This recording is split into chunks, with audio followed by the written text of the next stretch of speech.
આપણે નિર્ણય લેવામાં ખોટા પડીએ છીએ, કારણ કે આપણને જેમાં સુખ દેખાય એને સારું માની લઈએ. જીવનમાં આવતું દરેક સુખ આપણા માટે સારું જ હોય એ જરૂરી નથી. ડાયાબિટીસ વાળાને પણ મીઠાઈ બહુ ભાવે, મીઠાઈ ખાવામાં એને સુખ થાય, પણ એ ગળ્યું એના માટે સારું નથી. અને એટલા માટે માણસ નિર્ણય લેવામાં ખોટો પડી જાય છે, ડિસિઝન લેવામાં ખોટો પડી જાય, કારણ કે એને ખબર નથી શેમાં મારું સારું છે અને શેમાં મારા માટે ખરાબ છે. અને એટલા માટે અહીંયા કહ્યું કે પ્રભુ છે ને એ સર્વજ્ઞ છે, અને એ સર્વજ્ઞ પ્રભુ કરુણામય છે, અને એટલા માટે એ પોતાના પ્રમેય બળથી આપણા પાસેથી આપણું અનિષ્ટ હરી લે છે, દૂર કરી દે છે. આપણને એ સમય બહુ ખૂચે, બહુ નડે આપણને કે મારી પાસેથી ભગવાને આ કેમ લઈ લીધું, મારે જોઈતું હતું, મેં ધાર્યું હતું, મારે મેળવવું હતું, મને ના મળ્યું. એ સમયે બહુ દુઃખ થાય આપણને, પણ સમય જતા સમજાય કે સારું થયું પ્રભુએ મને આ ન આપ્યું. કારણ કે ઠાકોરજી તમે ગમે તેટલી હઠ કરો, પણ જેમાં તમારું અકલ્યાણ છે એ વસ્તુ તમારા સુધી એ નહીં પહોંચવા દે. તમે ગમે તેટલો અઠાગ્રહ રાખો, તમે એના વહાલા છો, તમે એને પ્રિય છો, તમારી એને ચિંતા છે, અને એટલા માટે તમારું અહિત જેમાં હશે ઠાકોરજી તમારા સુધી નહીં પહોંચવા.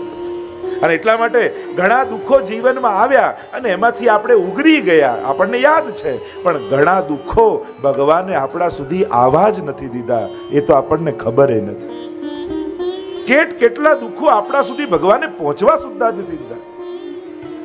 અને એટલા માટે ઘણી વાર ગમતી વસ્તુ ન મળે અથવા ગમતી વસ્તુ જતી રહે આપણા હાથમાંથી, તોય માણસે ખેદ નહીં કરવો, વૈષ્ણવે એવો વિચાર કરવો કે કદાચ આમાં મારું હિત નહીં હોય, એટલા માટે ઠાકોરજીએ લઈ લીધું છે. એકવાર એક શેઠજીને ચિત્ર બનાવવાનો બહુ શોખ, અને પોતાના સેવકને સાથે લીધો, બધા રંગ લીધા અને પર્વતની એક ટોચ ઉપર ઉભા રહી ગયા. એને થયું કે સામેનું આખું ખીણનું દ્રશ્ય બનાવું, અને ટોચ ઉપર પર્વતના ઉભા રહી ગયા અને જોઈને આખું સામેનું દ્રશ્ય ચિત્ર બનાવવા લાગ્યા. અને એનો પેલો સેવક રંગ પકડીને ઉભો રહે ચિત્રની પાસે, ને પેલા દોરતા જાય. એવું આબેહૂબ સુંદર ચિત્ર બનાવ્યું અને પોતે પોતાના ચિત્રને જોવા લાગ્યા. આમથી જુએ, આમથી જુએ, થોડા પાછળ જાય, જુએ, હજી પાછળ જાય, હજી પાછળ જાય, અને ચિત્રમાં એટલા મશગુલ થઈ ગયેલા કે પાછળ જતા જતા એમને ભાન ન રહ્યું કે બસ 2 ડગલા બાકી છે ને ખીણમાં પડે એમ છે. 2 ડગલા બાકી છે, અને પેલો સેવક જુએ કે શેઠજી પડી જશે, જો બૂમ પાડીશ તોય કૂદી જશે, એટલે એને શું કર્યું, રંગ લઈને સીધું ચિત્ર ઉપર ઢોળી દીધું. આખું ચિત્ર બગડી ગયું. શેઠજી દોડતા આવ્યા ને એક થપાટ સેવકને મારી. આટલી મહેનતથી આવું સુંદર ચિત્ર બન્યું તે બગાડી નાખ્યું. ત્યારે કહ્યું કે શેઠજી ક્ષમા કરજો, ચિત્ર એટલા માટે બગાડ્યું કે આપ પડી ન જાઓ, કારણ કે જો મેં બૂમ પાડી હોત તો ગભરાઈને પડી જાત. 1 ડગલું આપ બાકી હતા, ખીણમાં પડવાની તૈયારી હતી. મારી પાસે છેલ્લો ઉપાય હતો કે આના ઉપર જો રંગ નાખી દઉં તો આપ ભાગતા આગળ આવી જાઓ. અને એટલા માટે મને ચિત્ર બગાડવામાં રસ નતો, મને આપને બચાવવામાં રસ હતો. એમ ઘણી વાર આપણે દોરેલું સંસારનું ચિત્ર ભગવાન ઘણી વાર બગાડે, ઘણી વાર બગડી જાય. આપણને લાગે આવું કેમ, પણ આપણને દુઃખ આપવામાં ભગવાનને રસ નથી, આપણને બચાવવામાં ભગવાનને રસ છે. કારણ કે ક્યાંક કોઈ પગ સરકે ને કોઈ એવી ખાણમાં પડીએ કે જ્યાંથી પાછા ન નીકળી શકે. ભગવાન આપણને ઉગારી લે છે. દુઃખ તો આપણા કર્મોથી આપણે ઊભા કરીએ છીએ.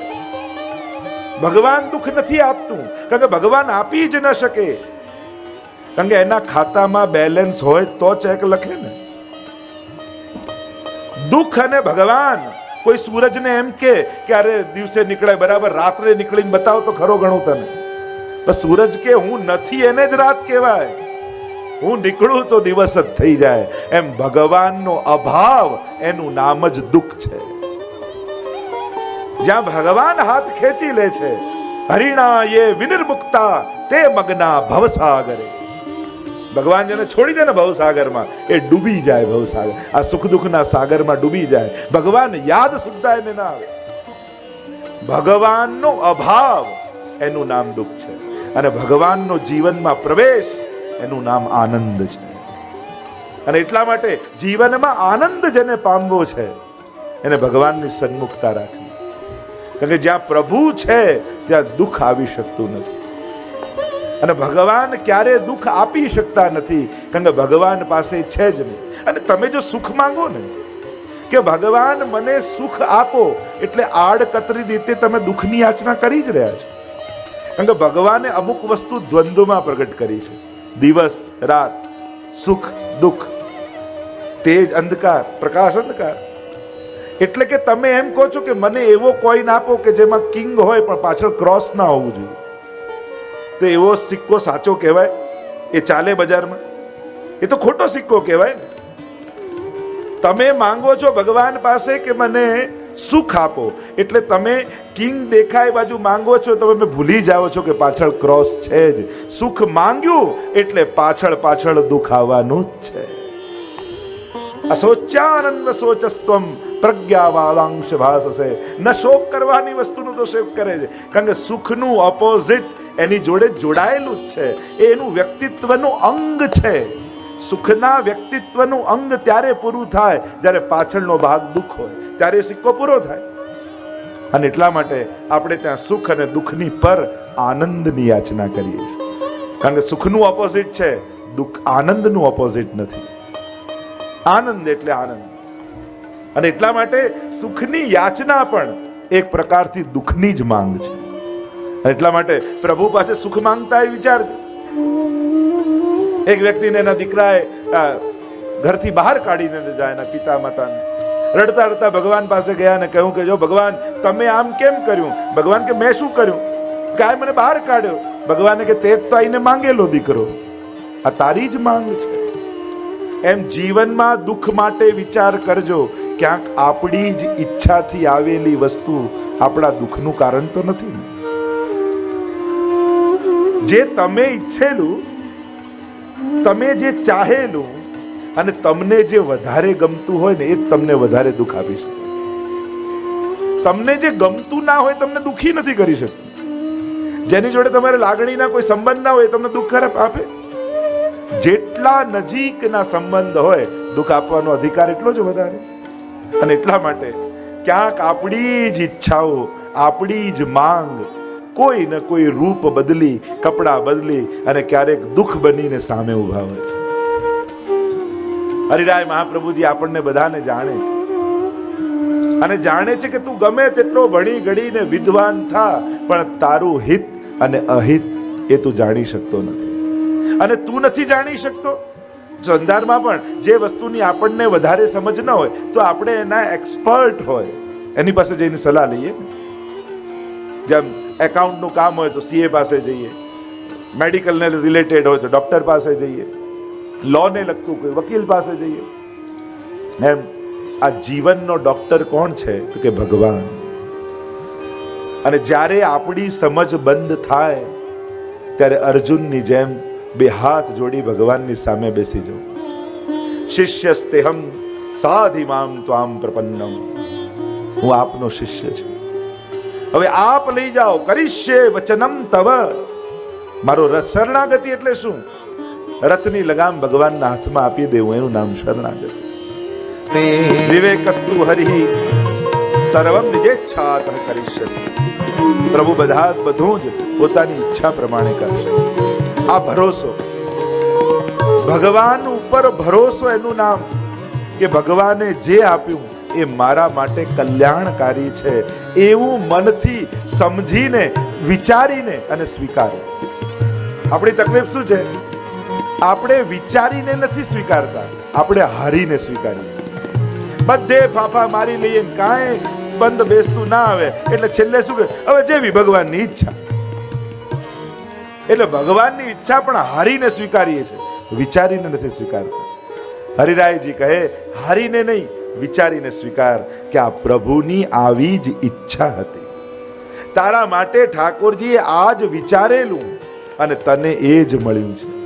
અને એટલા માટે જીવન સફળ ક્યારે થાય? આપણું વિચારેલું પૂરું થાય ત્યારે, આપણી મનની ઈચ્છાઓ પૂરી થાય ત્યારે. મેં તો એ દિવસે કહ્યું ને કે ભગવાનની બહુ મોટી કૃપા છે કે આપણી બધી ઈચ્છા પૂરી નથી કરતો. કારણ કે જો એવા આશીર્વાદ આપી દે ને તો પછી દુશ્મનની જરૂર જ આપણને ન પડે. આપણી ઈચ્છાઓ જ આપણા જીવનના પતનનું કારણ બની જાય, પછી દુશ્મનની જરૂર નથી. અને એટલા માટે નક્કી કરો કે પ્રભુ મારા માટે જે નક્કી કરે છે એમાં મારી 100% ભલાઈ છે. અને જ્યારે સહર્ષ આ વસ્તુને સ્વીકારી લેશો ને પછી જીવનમાં દુઃખ બહુ ઓછા થઈ જશે. પછી તો પ્રસાદ મળે છે ને એમ લાગે. જો પછી તો દરેક વસ્તુ એમ, જો પ્રભુએ અહીંયા બચાવ્યા, આ જગ્યાએ બચાવ્યા, અહીંયા આપણને ઠાકોરજી ઉગારી લીધા, પછી દરેક જગ્યાએ તમને એમ લાગશે કે ભગવાન મારી રક્ષા કરે. આપણા બધાની તકલીફ જ એ છે ને, મૂળ જે ઉપકારી છે, ટીવી આપનારને 10 વાર થેન્ક યુ કહી દઈએ પણ આંખ આપનારને ક્યારે થેન્ક યુ ન કહીએ, જેને કારણે આ બધું છે. આ બધાનો મૂળ ઉપકારી પરમાત્મા છે અને એટલા માટે એનો ઉપકાર સદા યાદ રાખો. એમ કહી આગળ શ્રી હરિરાય મહાપ્રભુજી સુંદર રીતે સમજાવી રહ્યા છે કે પ્રતિકૂળ સંજોગોમાં મનુષ્યએ કેવા વિચાર રાખવા. કારણ કે અહીંયા ગોપેશ્વરજીના જીવનમાં અત્યારે પ્રતિકૂળ ઘટના થઈ રહી છે, જે અતિ પ્રિય છે, જે પ્રભુને સુખાર્થ છે, જે અર્ધાંગીની છે, જીવનનો એક અંગ છે, અને જ્યારે એ છોડીને જઈ રહ્યા છે ત્યારે ચિત્તમાં ઉદ્વેગ ન આવે એના માટે સમજ કેવી રાખવી. એટલે વૈષ્ણવે જીવનમાં દ્રષ્ટિકોણ કેવો રાખવો એ શિક્ષાપત્રમાં હરિરાયજી આપણને સમજાવે છે. સંજોગો તો સારા અને ખરાબ બધાના જીવનમાં ચાલવાના, પણ તમે કયા દ્રષ્ટિકોણથી એને જુઓ છો, અહીંયા હરિરાયજી આપણને દ્રષ્ટિકોણ આપ્યો છે. આગળ ઉદાહરણ દ્વારા આ વાતને પ્રતિપાદિત હરિરાયજી કરે છે કે અનિષ્ટ ભગવાન લઈ લે એમાં એની કૃપા છે, એનો ક્રોધ નથી. કે આ વાતને જો પ્રતિપાદિત કરું તો એક નાનકડું બાળક ઘરના આંગણામાં રમતું હતું ને કોઈ સર્પ ચાલતો ચાલતો ચાલતો એ બાળક પાસે આવી ગયો અને બાળકને એમ થયું કે કોઈ રમકડું છે અને એને તુરંત સર્પ પકડી લીધું. સર્પ પકડ્યો, એ જોઈ ગયો પિતા, દોડતો આવ્યો, ઈશારો કરવા લાગ્યો, છોડ છોડ છોડ. તો પેલો સમજે જ નહીં, પેલું તો પકડીને વધારે પકડી રાખે. પિતાને એમ થયું આને દંશ ન મારી દે, એટલે એને લીધી લાકડી અને દીકરાના હાથ પર જોરથી મારી એટલે સાપ છૂટી ગયો અને આગળ નીકળી ગયો. હવે એ લાકડી પિતાનું બાળકને મારવું એમાં એનો પ્રેમ છે કે એની કરુણા છે? આપણે બધા જ જાણીએ છીએ, બાળકને ખબર નથી કે આ સર્પ પકડવામાં હમણાં મજા આવે છે પણ જ્યારે એ દંશ દેશે તો મારું મૃત્યુ થઈ જશે. બાળકને તો સાપ જોડે મજા આવી રહી છે રમવામાં, એને એના પરિણામનું ભાન નથી. એમ આપણા બધાની તકલીફ એ છે, સુખ ભોગવવામાં મજા આવે છે પણ એના પરિણામનું ભાન આપણને નથી કે આનું રિઝલ્ટ શું, આનું પરિણામ શું. પણ પરમ પિતા એ જુએ છે. અને તમારા હાથમાં કોઈ પણ વસ્તુ તમારી જોડે એવી ભગવાનને લાગશે કે જેનાથી તમારું કંઈક અહિત થવાનું છે તો કોઈ ને કોઈ સોટી ભગવાન મારશે. અને મૂળ વાત મારવાનો ઉદ્દેશ્ય નથી, પણ હાથમાં પકડેલી અકલ્યાણકારી વસ્તુને છોડાવવાનો છે. એક જગ્યાએ એક બિલ્ડિંગ બનતું હતું, આમ 10 માળનું બિલ્ડિંગ બને અને 10મા માળે અગાસી પર જે બિલ્ડિંગનો માલિક હતો એ ઊભો હતો અને નીચે કામ ચાલતા હતા અને પેલા જે મજૂર હોય પથ્થર તોડતા હતા. હવે પેલા માલિકને કંઈક કામ અને પેલો બૂમો પાડે પેલા મજૂરને, પણ અવાજ ન સંભળાય, પથ્થર તોડે ઠક ઠક ઠક ઠક ઠક, અને માલિક જોરથી બૂમ પાડે પણ પેલો સાંભળે જ નહીં. માલિકને થયું કે શું કરું કે આ ઉપર જુએ, મારે કામ છે ને જોતો નથી, હું ક્યાં 10 માળા નીચે આવું. એટલે માલિકે યુક્તિ કરી, એક 50ની નોટ કાઢી ધીમે રહીને નીચે નાખી, નીચે બાજુમાં પડી, પેલાની નજર ગઈ, 50ની નોટ લીધી, ખિસ્સામાં મૂકીને પાછી ઠક ઠક ઠક ઠક ઠક. પેલા તો આ જોતો નથી એટલે 500ની નોટ કાઢી અને કાઢીને પાછી નીચે નાખી. પેલા જોઈ 500ની નોટ લીધી, હાથમાં લીધી, પાછી ખિસ્સા મૂકી, ઠક ઠક ઠક, અને પેલો બૂમો પાડે, જુએ જ નહીં. માલિકને થાય કે આટલું નાખું છું જોતો જ નથી, એટલે માલિકે શું કીધું, એક કાંકરી હાથમાં લીધી અને જ્યાં એને મારી તરત એને ઉપર જોયું.